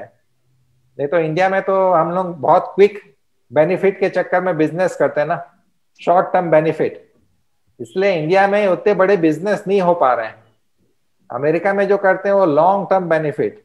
चाइना जो इतना आगे मैन्युफैक्चरिंग में क्यों आगे बढ़ रहा है, क्योंकि वो अपने लॉन्ग टर्म बेनिफिट को देख रहा है, वो लॉन्ग टर्म प्लानिंग को देख रहा है। हम लोग को लगता है कि चलो आज वो 50 रुपए की चीज 100 रुपए में बिक गई, मेरे को फायदा हो गया, कल का चिंता नहीं है, या कल का प्लानिंग नहीं है। तो वैसे ही हम लोग के केवल आध्यात्मिक नहीं, अपना मटेरियल डायमेंशन जो शरीर है, मन है, उसका कनेक्शन पूरे सृष्टि के साथ है। तो आसन प्राणायाम के अलावा जब ध्यान में हम लोग आते हैं, धारणा ध्यान, तब हम लोग उस विस्तार को देखते हैं। तब हमारा जो इवोल्यूशन होता है वो प्रॉपर इवोल्यूशन होता है। केवल मेंटल थिंकिंग से इवोल्यूशन नहीं होता है, एक्सपीरियंस से होता है, विजडम से होता है। Yes sir, thank you sir. And same Anil sir, आप पॉजिटिव हेल्थ जोन आपने स्टार्ट किया था 2017 में, वहां पे इंटीग्रेटेड होलिस्टिक हेल्थ केयर आपका जो एक कॉन्सेप्ट है, उसके अंदर आयुर्वेदा, नेचुरोपैथी, ये सारी चीजें हैं। और उसके अंदर इंटरव्यूज लेते लेते मैं थोड़ा सा ट्रेन हो गया उस इन सब चीजों में, और उसके बारे में थोड़ा सा पढ़ के, वात पित्त कफ, and vata pitta kapha is a combination of this pancha mahabhuta, akash, वायु, जल, अग्नि, सो पृथ्वी। सो इसका डिसबैलेंस हो जाएगा और आप फिर आपकी जो हेल्थ है, वो स्वास्थ्य है जो खराब हो जाएगा। तो there is a strong connection of our health with प्रकृति। I want to know, as a health consultant, holistic health consultant, sir, पंच महाभूत का हमें स्पिरिचुअल कनेक्शन दिखा, ब्रह्मांड के संग कनेक्शन दिखा, हेल्थ के संग क्या कनेक्शन है सर? राइट, जैसे स्वामी जी ने कहा कि पंच महाभूत। जी सर। तो मेरा इन साइंसेस पे बहुत ज्यादा इंटरेस्ट है कि वैदिक साइंसेस का क्या आज 21st सेंचुरी में मॉडर्न सिस्टम के समय में भी प्रैक्टिकलिटी यूज है, और क्या इन्हें साइंटिफिक वे में लाया जा सकता है। तो ये जो 5 एलिमेंट्स हैं, ये हमारे बॉडी को बनाते हैं। और आयुर्वेद कहता है माइक्रोकोसोम मैक्रोकोसोम, एज इनसाइड एज आउटसाइड, यानी जिन चीजों से हम बने हैं उन्हीं चीजों से नेचर बनी है, और हम एक नेचर का छोटा सा एक कण है, और हमारी रिस्पॉन्सिबिलिटी है उनके साथ बैलेंस बनाना, हार्मनी बनाना, क्योंकि वो मैक्रोकोसोम है। और हमारी खुद की नेचर क्या होती है, प्रकृति। आयुर्वेद में कहा गया है कि जब आप पैदा होते हैं तो आपका एक यूनिक साइकोसोमैटिक कॉन्स्टिट्यूशन डिटरमाइन हो जाता है, दैट इज कॉल्ड प्रकृति, नॉट प्रकृति, प्रकृति। प्रकृति is the unique psychosomatic constitution of a person determined at the time of birth. और अगर आप अपनी प्रकृति के अकॉर्डिंगली लाइफस्टाइल रखते हैं, थॉट पैटर्न रखते हैं और अपने आप से जुड़े रहते हैं, तो आप लाइफ लॉन्ग हेल्दी रहेंगे। लेकिन जब जब आप अपनी प्रकृति से हट जाते हैं, आपका लाइफस्टाइल डिस्टर्ब कर लेते हैं, तब आप विकृति पैदा कर लेते हैं, विकृति पैदा कर लेते हैं, कॉल्ड डिजीज।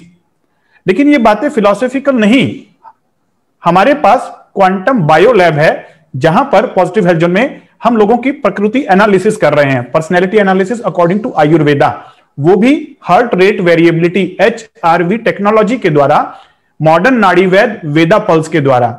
यानी वो 5 मिनट तक आपके हार्ट रेट वेरिएबिलिटी को स्टडी करता है, नाड़ी को स्टडी करता है, और फिर आपके एक ओरिजिनल नेचर निकाल के बताता है कि आप वात के हैं, पित्त के हैं या कफ के हैं।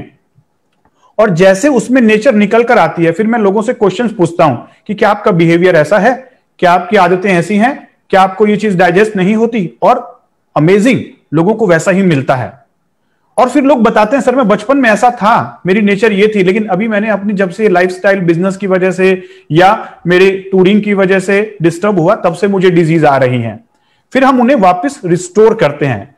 जैसे कहा भी जाता है, स्वामी जी और अजय शेष सर भी इस बात से एग्री करेंगे कि अगर जब हम अपनी नेचर के साथ जुड़े रहते हैं, जैसे हम ओरिजिनल हैं, ओरिजिनलिटी में जुड़े रहते हैं, तब तक हम खुश रहते हैं। लेकिन दुनिया हमें अपनी ओरिजिनल नेचर में रहने नहीं देती, कहीं ना कहीं हम दूसरों के जैसा बनना चाहते हैं। नो, जैसे हम हैं same to same.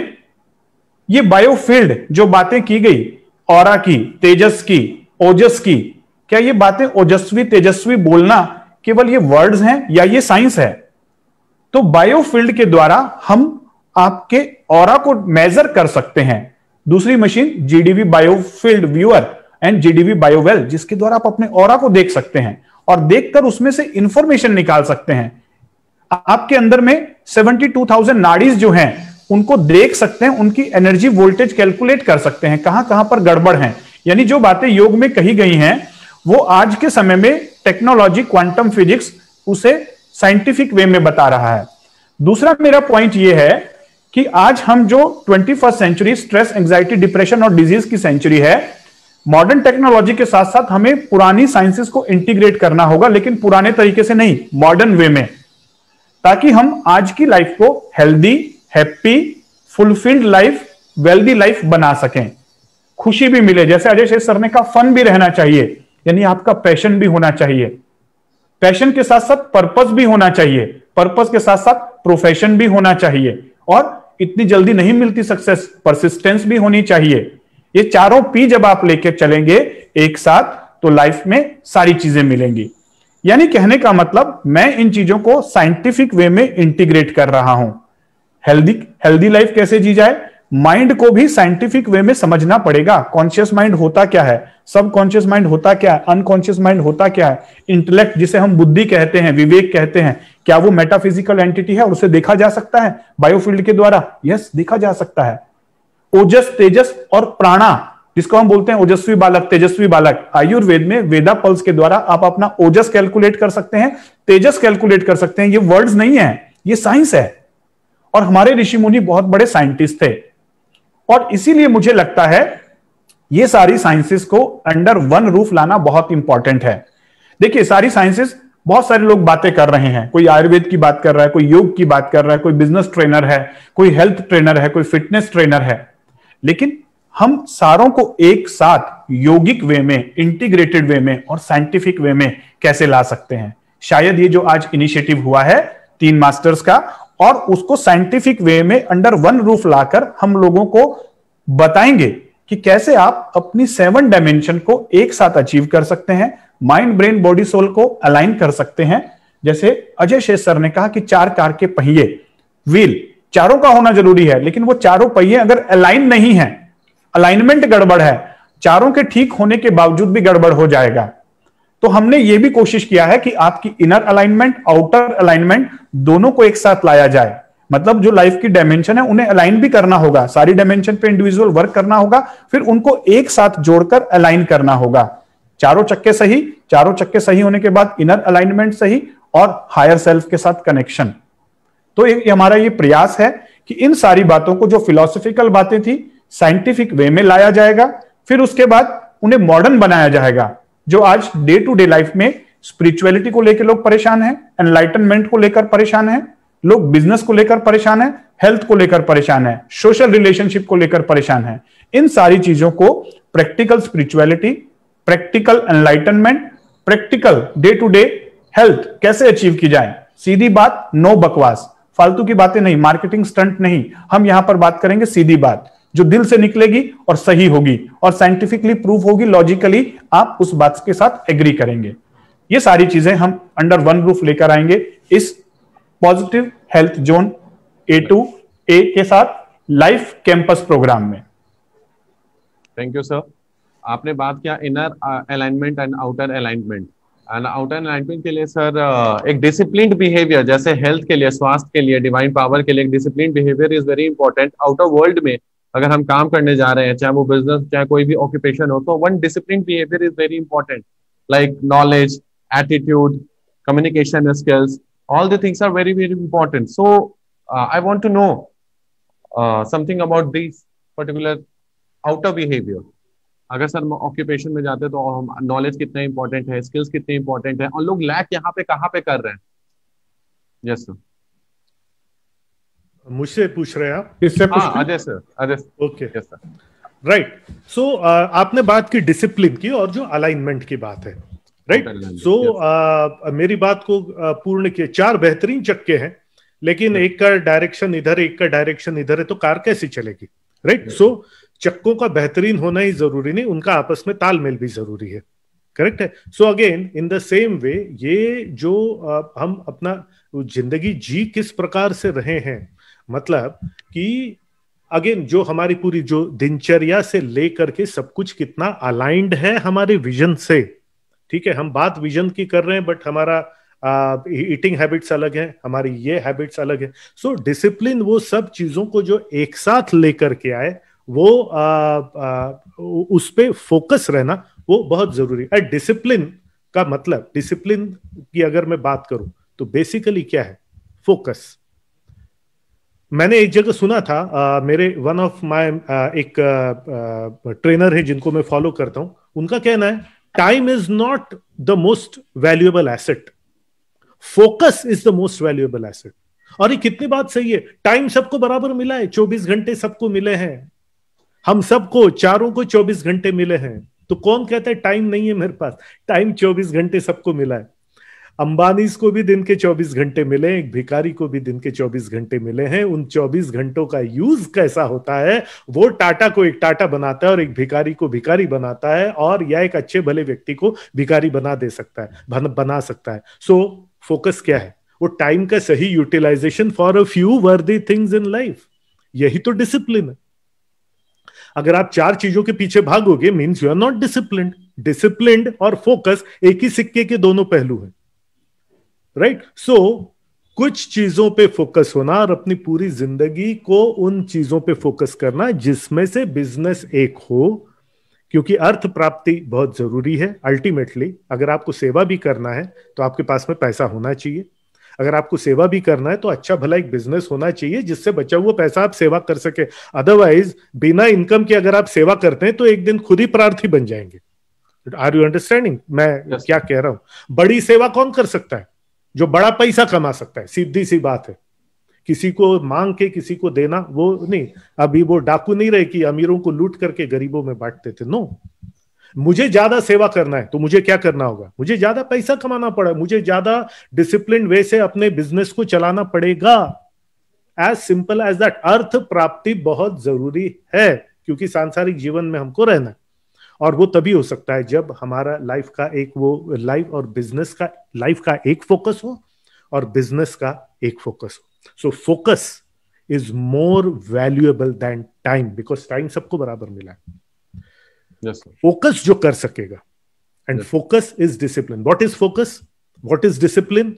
Focus is concentrating on one important thing when 99 others are pulling you in different directions. Hindi में भी बोल देता हूं। फोकस या ध्यान केंद्रित करना या फोकस रहना क्या है? उस एक चीज पे केंद्रित रहना, उस एक जरूरी महत्वपूर्ण चीज पे केंद्रित रहना जब 99 दूसरी चीजें अलग अलग दिशाओं में आपको खींचने की कोशिश कर रही हों। करेक्ट है? तो अनलेस यू आर फोकस्ड कुछ नहीं हो सकता, और वो फोकस ही डिसिप्लिन है। वो फोकस सबसे पहले तो मन का फोकस, पहले फोकस माइंड में होता है, और उसके बाद डेली की आदतों में, और ये फिर धीरे धीरे ये फोकस आदत बन जाता है। फिर धीरे धीरे ये डिसिप्लिन जो है वो आदत बन जाती है। और मैंने संतोष नायर सर से सीखा है, आज हम जो भी हैं अपनी आदतों की वजह से है, कल हम जो भी बनेंगे अपनी आदतों की वजह से बनेंगे। यही डिसिप्लिन है और यही फोकस का दूसरा नाम है, ऐसा मैं मानता हूं। सर, नॉलेज कितना मैटर करता है इस डिसिप्लिन के अंदर सर? बिकॉज फोकस के बाद जो नॉलेज है वो कैसे नॉलेज को डेवलप करें? अगर बिजनेस नॉलेज के लिए कितने लोग होते हैं कि सर अपनी तलवार की धार तेज किए बिना मैदान में उतर जाते हैं, एंड फिर वहां पे सर हार के आते हैं। So I think knowledge also plays a vital role. So I want to know about that. Knowledge कैसे डेवलप करें सर एक वॉर जोन में उतरने से पहले बिजनेस के लिए? अगर आप ये सवाल अगर मुझसे आप ही से है सर? यस, मुझसे ही है। यस, दो पहलू होते हैं, एक नॉलेज और एक विजडम। और विजडम की बात स्वामी जी ने बहुत अच्छे ढंग से कही थी और मेरा काम आसान कर दिया। आप नॉलेज एक तरफ होता है ना, ज्ञान होना, किसी चीज की जानकारी होना। यस सर, ठीक है। एक होता है नॉलेज। ये नॉलेज हमको हमारे गुरुओं से मिलता है, हमारे सांसारिक अनुभवों से मिलता है, अलग अलग ट्रेनिंग प्रोग्राम्स है उससे मिलता है। और नॉलेज तो अब डेमोक्रेटाइज हो गया है। अब नॉलेज जो है फ्री में अवेलेबल है। आपको किसी चीज के बारे में एक जानकारी चाहिए ना तो 1760 जानकारी मिलती है। आपको समझ में नहीं आता यार क्या पकड़ूं और क्या छोड़ूं। Knowledge has become democratised, knowledge has become commoditised. तुमको रबर के ऊपर में जानकारी चाहिए तो इतनी जानकारी है कि तुम जिंदगी भर में पढ़ नहीं सकोगे एक सिंपल रबर। सो नॉलेज के सोर्सेज बहुत है। Issue is how you are using that knowledge, and that is wisdom. Wisdom is जैसे मैंने बोला focus is more important than time, वैसे डेवलपिंग अ विजडम, प्रज्ञा जिसको बोलते हैं, प्रज्ञा। हर व्यक्ति जिसको ज्ञान हो, जरूरी नहीं कि उसके पास प्रज्ञा भी हो, विजडम भी हो। सिंपल उदाहरण देता हूं मैं, और मैं अभी तक सुबह से एकदम सिंपल उदाहरण। सबको पता है सिगरेट नहीं पीना चाहिए। जिसके पास प्रज्ञा है वो सही में नहीं पीता, राइट? सबको पता है किताबें पढ़नी चाहिए, ज्ञान सबको है कि किताब पढ़नी चाहिए, इसका ज्ञान सबको है। शराब नहीं पीना चाहिए, ये ज्ञान सबको है। पर जिसके पास प्रज्ञा है वो एक्चुअली शराब नहीं पीता। एक्सरसाइज सुबह करना चाहिए, सबको पता है। पर जिसके पास प्रज्ञा वो एक्चुअली एक्सरसाइज करता है, उस ज्ञान को यूटिलाइज करता है।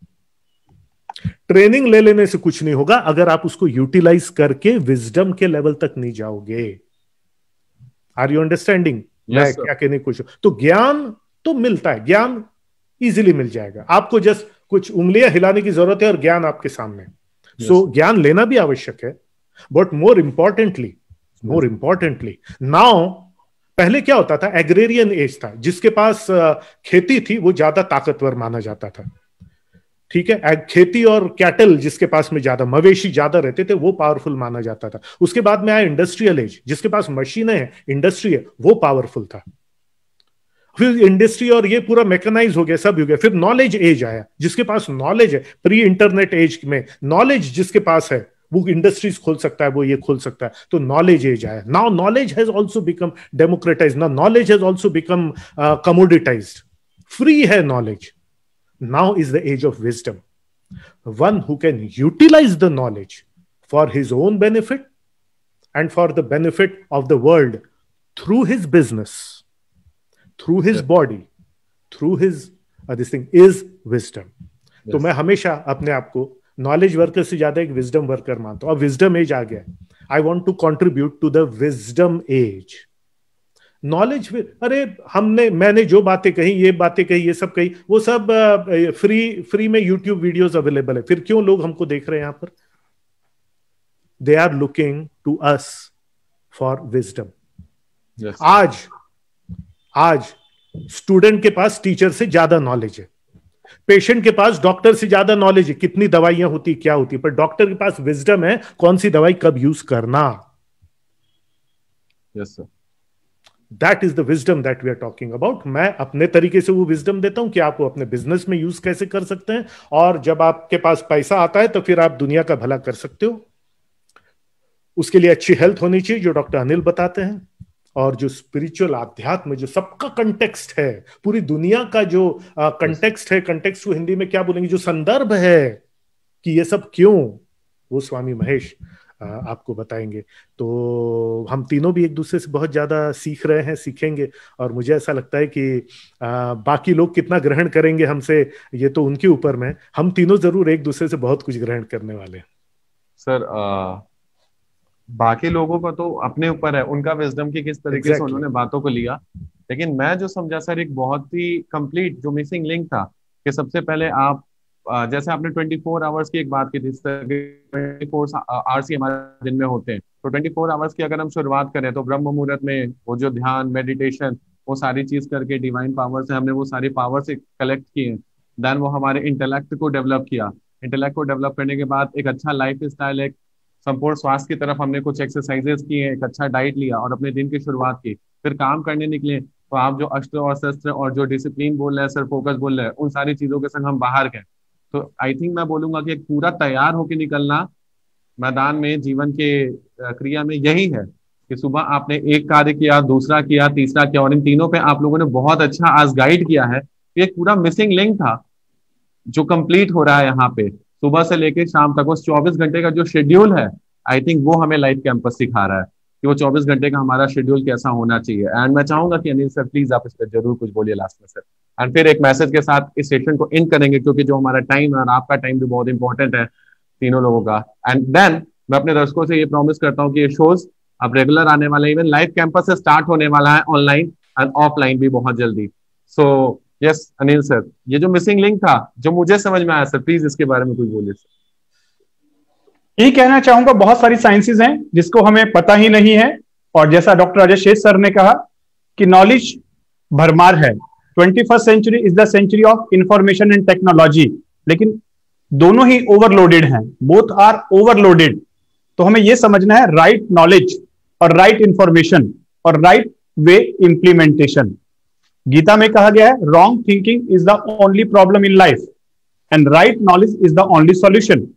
लेकिन राइट सॉल्यूशन, राइट नॉलेज के साथ साथ राइट कौन सी है और उसे कैसे लाइफ में लाया जाए, ये सिखाता है एक्सपीरियंस।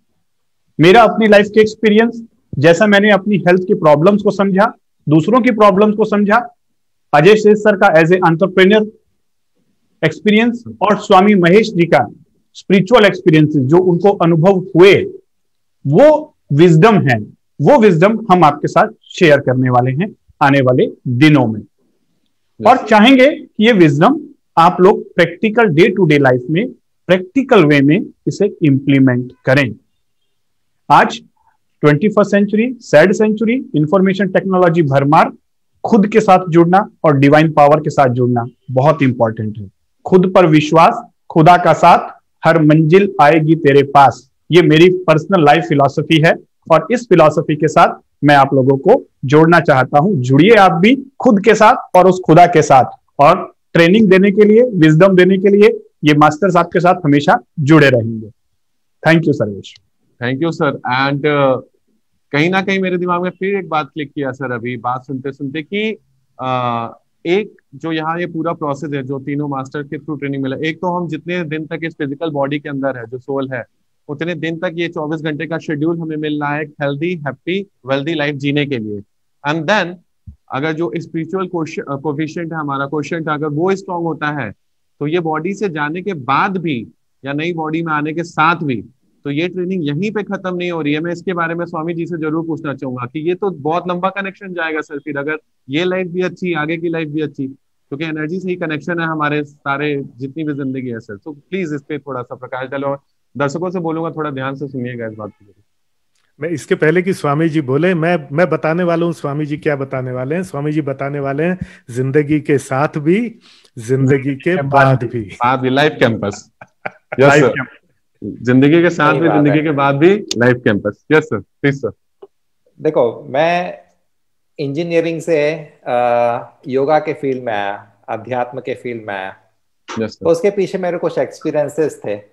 वो एक्सपीरियंसेस मुझे अपने पास्ट लाइफ के एक्सपीरियंस में भी ले गए। जब ध्यान में मेरे को कुछ कुछ अनुभव हुआ पास्ट लाइफ का, तो मुझे समझ में आया कि मैं अपने इस लाइफ में इस लेवल पे इसलिए हूँ क्योंकि पास्ट में कुछ मेरे अभ्यास, कुछ एक्सरसाइज या योग का अभ्यास रहा, तो इस लाइफ में मैं इस लेवल के अंडरस्टैंडिंग पे हूँ। और अगर इस लाइफ में मेरे को और जो मेरे पास समय है, और सबसे इम्पोर्टेंट जो मेरा फोकस है कि मैं अपने योग के लाइफ में फोकस्ड रहूंगा, क्योंकि डिस्ट्रैक्शंस तो हमको भी बहुत आते हैं, और मैं तो पूरी दुनिया घूम करके योग सिखाया, तो आप इमेजिन कर सकते हैं कितने डिस्ट्रैक्शंस हो सकते हैं। लेकिन मैं फोकस रहा। तो टाइम से ज्यादा इंपॉर्टेंट फोकस है, जो अजय जी ने बहुत इंपॉर्टेंट पॉइंट कहा। अब इस लाइफ में जितना मैं अपना एडवांसमेंट करूंगा, वो मुझे डेफिनेटली नेक्स्ट लाइफ में वो पूरा कैरी फॉरवर्ड होने वाला है, क्योंकि मैं उसमें विश्वास करता हूं और साइंटिफिकली भी वो प्रूव होता है। नहीं तो दुनिया में जितने भी बच्चे पैदा होते हैं, सबका एक ही लेवल ऑफ मेंटेलिटी और इमोशनल मैच्योरिटी होना चाहिए, लेकिन वो डिफरेंट है। कुछ बच्चे बचपन से ही अपना आध्यात्मिक शक्ति, पावर दिखाना शुरू कर देते हैं। तो इसका मतलब कि ये जो इवोल्यूशन है, जिसको हम लोग कह सकते हैं कि आध्यात्मिक विकास, वो एक कंटिन्यूअस फ्लो है। Yes sir. जीवन और मृत्यु तो ये एक मार्कर्स हैं, लेकिन वो फ्लो जो है कंटिन्यूअस है। तो इसलिए इस लाइफ में अगर आप अपने जो भी प्रयास करेंगे, वो आपको अगले लाइफ में भी काम आएगा।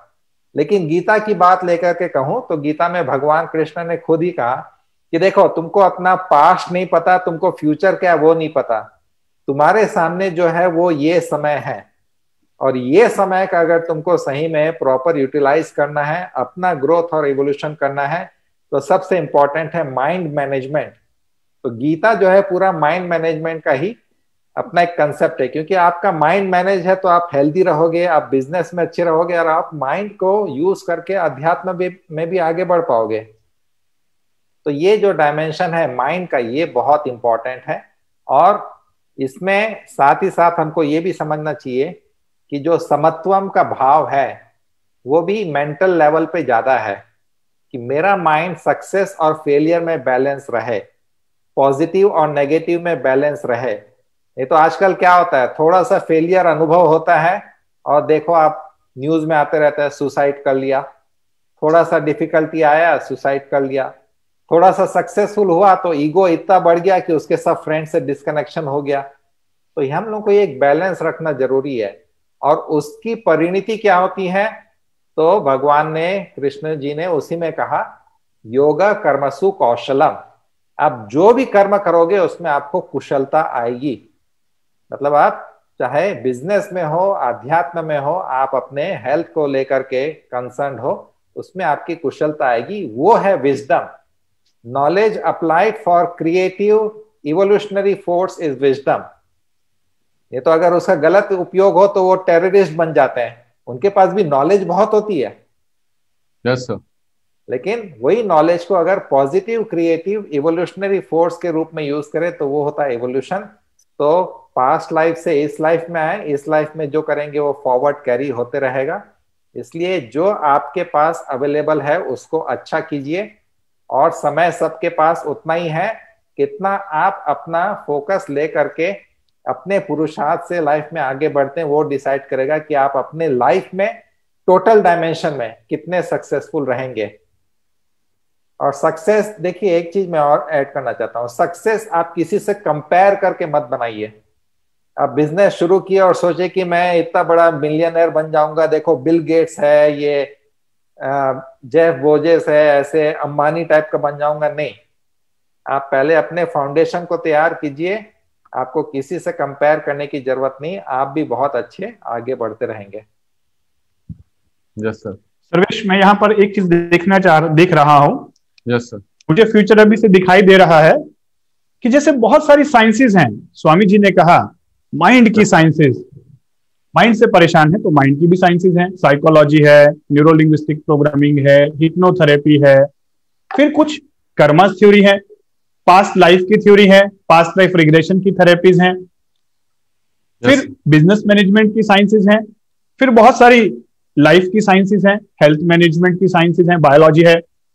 तो बहुत सारी साइंसेज आज की डेट में चल रही हैं। कहीं ना कहीं ज्योतिष, एस्ट्रोलॉजी, ये भी साइंसेज हैं, और हम सब लोग इन सारी साइंसेज को जानना भी चाहते हैं, लेकिन कहीं ना कहीं डर जाते हैं कई बार कि इसके अंदर कुछ नेगेटिव ना हो जाए या ये अंधविश्वास ना हो जाए, और कैसे इन्हें हम पॉजिटिव डायरेक्शन में यूज करें। जैसे स्वामी जी ने कहा कि साइंसेज बहुत सारी हैं, नॉलेज बहुत सारी है, लेकिन उसको प्रैक्टिकली और पॉजिटिव वे में कैसे यूज करें। तो आने वाले दिनों में हमारा प्रयास ये रहेगा कि हम इन साइंसेस को भी एक्सप्लोर करेंगे। ज्योतिष विज्ञान, एस्ट्रोलॉजी की साइंस, पास्ट लाइफ रिग्रेशन की साइंस, हिप्नोथेरेपी की साइंस, मेडिकल साइंस, साइकोलॉजी की साइंस, न्यूरो लिंग्विस्टिक प्रोग्रामिंग की साइंस, पेरेंटिंग की साइंस, सेल्फ मैनेजमेंट की साइंस, चक्र विज्ञान की साइंस, बहुत सारी साइंसेज हैं। शायद अभी मैंने नाम बहुत कम बताए हैं, और इन सारी साइंसेज को हम मिलकर एक इस प्लेटफॉर्म पर एक्सप्लोर करेंगे, रिसर्च करेंगे कि इन साइंसेस को कितना जरूरी है समझना, कितना जरूरी है और कितना समझना चाहिए, और इनको समझकर प्रैक्टिकल वे में, पॉजिटिव वे में लाइफ में कैसे यूज करें। इनसे डरने की जरूरत नहीं है, इन्हें मॉडर्न वे में, modern day to day time में इंप्लीमेंट करने की जरूरत है। मैं यहां पर मदद करूंगा उन्हें कुछ साइंटिफिक वे में, इक्विपमेंट्स के साथ, लैब के साथ जोड़कर फाइंड आउट करने में। स्वामी महेश के साथ साथ योग की जो साइंस है, जिसे मैं साइंस कहता हूं, उसे एक्सप्लोर करने में मदद करेंगे। और अजय शेष सर जो डॉक्टर भी हैं साथ में और एक एंटरप्रेन्योर भी हैं, बिजनेस कोच भी हैं, वो हमें एक्सप्लोर करने में मदद करेंगे उनकी प्रैक्टिकलिटी में, कि डे टू डे लाइफ में प्रैक्टिकल कैसे उसे यूज किया जाए, और बिजनेस में भी। तो ये सारी चीजें मुझे ऐसा लग रहा है आने वाले समय में बहुत ही यूजफुल, प्रैक्टिकल होने वाली है। Yes sir, definitely sir. And जैसे सेशन अब अपने लास्ट की तरफ है, तो मैं स्टार्ट करूंगा कि एक ब्यूटीफुल मैसेज के साथ इस पूरे सेशन को इन करें। जो हमारा लाइव कैंपस है, ये हमारा पहला एपिसोड था उसका, एंड इसके आगे ऑनलाइन और ऑफलाइन बहुत सारे प्रोग्राम्स आने वाले हैं। तो मैं दर्शकों को बोलूंगा कि A2A को आप अभी से लाइक करके सब्सक्राइब कर लें, एंड उसके बाद जो हम उस पर लिंक्स डालेंगे, आप उस जगह भी जुड़ सकते हैं, चाहे वो अजय शेष सर का हो लिंक, या अनिल सर का लिंक हो, या स्वामी जी का लिंक हो। तो आपको वो सारे इन्फॉर्मेशन, क्योंकि हम चाहते हैं आपके लाइफ में जो A2A का काम है आगाज से अंजाम तक ले जाना, तो आप 7 डायमेंशनल वेलनेस की तरफ जाने, अप्लाई करें और एक समृद्ध सफल जीवन व्यतीत करें। So I will start from you Ajay Shaikh sir, एक लास्ट मैसेज हमारे दर्शकों के लिए। लास्ट मैसेज यही दूंगा कि जीवन अनमोल है। आपको ये जो मानव जन्म मिला है, मानव जन्म को सर्वश्रेष्ठ जन्म माना गया है। मानव जन्म अगर आपको मिला है, उसके पीछे के उद्देश्य को समझिए। 84 लाख योनियों में से आपको मानव योनि मिली है। बड़ी से बड़ी लॉटरी से ज्यादा स्ट्रांग ये ऑड्स हैं कि 84 लाख योनियों में से एक मानव योनि आपको मिली है, मानव जीवन आपको मिला है। इसको जाया मत होने दीजिए। आपको मानव जन्म दिया गया, इसके पीछे बहुत बड़ा एक उद्देश्य था। ईश्वर ने आपको महान बनने के लिए यहाँ पर भेजा गया है। तो अपने एनर्जीज को स्कैटर मत कीजिए, अपनी एनर्जीज को फोकस कीजिए, उस मानव जन्म मिलने को सार्थक कीजिए और एक ऐसा जीवन जिए कि जिससे खुद का भी भला हो और हमारे माध्यम से, हमारे बिजनेस के माध्यम से, हमारे सामाजिक दायित्वों के माध्यम से इस पूरे विश्व का, इस पूरे ब्रह्मांड का भला हो। तभी हमारे मानव जन्म प्राप्त करने का कुछ उद्देश्य है और ऊपर वाले के उस ईश्वर के उद्देश्य को हम पूरा करेंगे। तो मैं फिर से यही कहूंगा, be proud that you are a human being and do the duty of a human being which God's wants to get done from you. Thank you. Thank you sir, thanks a lot sir. Yes Swami ji, last message. मैं फिर से गीता की तरफ बढ़ूंगा कि गीता में भगवान कृष्ण ने बहुत अच्छे से समझाया कि आपका मन आपका सबसे अच्छा मित्र और आपका मन आपका सबसे बड़ा शत्रु है। और उसकी अगली लाइन में उन्होंने कहा श्लोक में कि इसीलिए अपने मन को डिसिप्लिन करो, अनुशासित करो। अनुशासन का मतलब कि कैसे उसको आप पॉजिटिव क्रिएटिव रखो, उसको ट्रेन करो। उसको कंट्रोल करने की बात नहीं कर रहे हैं, क्योंकि अगर वही बात होती तो लास्ट में अर्जुन को ये नहीं बोलते कि मैंने तुमको सब बता दिया, तुमको जो करना है सो करो। मतलब मन को कंट्रोल नहीं करना है, लेकिन मन को एक डायरेक्शन देना जरूरी है। जैसे नदी में पानी बह रहा है, जब तक आप उसमें बांध नहीं बनाएंगे, डैम नहीं बनाएंगे, तब तक आप उसके एनर्जी को हार्नेस नहीं कर पाते। डैम बनाने का पर्पस ये नहीं कि आप पानी को रोक दो, उसका पर्पस है कि आप उसको पानी के फ्लो को चैनल करो। तो वैसे ही हमारा मन जो है सबसे वर्सेटाइल ऑर्गन है। दिखता नहीं है लेकिन सबसे वर्सेटाइल है, सबसे पावरफुल है। लेकिन अगर ये मन हमारे साथ, अगर हम उसके साथ दोस्ती ना करें तो ये मन हमारा सबसे बड़ा शत्रु बन जाता है। इसलिए मन से मित्रता करना सीखो। और योग जो है वो एक बहुत अच्छा मार्ग है जो हमको मन से कैसे मित्रता करना और उसके बाद मन के साथ चलना। और इवेंचुअली तो पर्पस यही है कि मन हमारे नियंत्रण में रहे, हम मन के नियंत्रण में ना रहे। तो ये जो हम लोग का लाइफ कैंपस में प्रोग्राम रहेगा उसमें आपको काफी कुछ सीखने मिलेगा। लेकिन अगर सेंट्रल थीम में कहूं तो वो रहेगा कि मन को कैसे मैनेज करना। माइंड आपका मैनेज है तो आपकी हेल्थ मैनेज रहेगी, आपका बिजनेस भी मैनेज रहेगा। तो वो पोर्शन मैं लेकर के आऊंगा। और मैं इस बात से कहना चाहूंगा कि बहुत खुश हूं कि ये एक ऐसी टीम यहाँ पे आ रही है जो एक प्लेटफॉर्म पे सब चीज लेकर के एक कंप्लीट ह्यूमन बीइंग को कैसे प्रोसेस करना, उसको इवोल्यूशन में हेल्प करना, वो लेकर के आ रही है। Thank you sir, thanks a lot sir. And yes Anil sir, your message. बस लास्ट में इतना ही कहना चाहूंगा, your society, your family, your country और in fact this universe wants only one thing from you, that is healthy, happy you. So it's your responsibility. My life, my responsibility. My health, my responsibility. स्वस्थ रहें, व्यस्त रहें, मस्त रहें, जहां रहें जबरदस्त रहें। Thank you. Thank you sir. And मैं सारे पैनलिस्ट को बहुत बहुत धन्यवाद देना चाहूंगा कि आप लाइव कैंपस में हमारे साथ जुड़े हैं। एंड बहुत ही जल्द नेक्स्ट मैं आप लोग को इनवाइट करने वाला हूँ, क्योंकि आज जो जानकारी थी मुझे लग रहा है कि बहुत बहुत बड़े लेवल का टॉपिक है एंड जो लोगों तक पहुंचना चाहिए। तो जब भी आप लोग को टाइम मिलेगा सर, हम फिर से जुड़ेंगे A2A पे एंड अपने दर्शकों तक सारे इन्फॉर्मेशन पहुंचाएंगे। मैं दर्शकों से बोलना चाहूंगा कि हम आपके लिए ऐसे शोज लेके आते हैं, आप भी शेयर करना ना भूलें, आपको भी शेयर करना अपने तक ही। अभी अगर हमें सोसाइटी की जिम्मेदारी निभानी है, like my health my responsibility, my life my responsibility and my society my responsibility, तो सोसाइटी तक आप शेयर करिए इस वीडियो को कि ऐसे और इन्फॉर्मेशन हम आप तक पहुंचाते रहे। So thank you all, thanks a lot and मिलते हैं फिर से बहुत जल्दी A2A पे एक नए प्रोग्राम के संग आगाज से अंजाम तक ले जाने। Thank you all. Thank you. Thank you sir, thank you everyone, thank you दर्शक।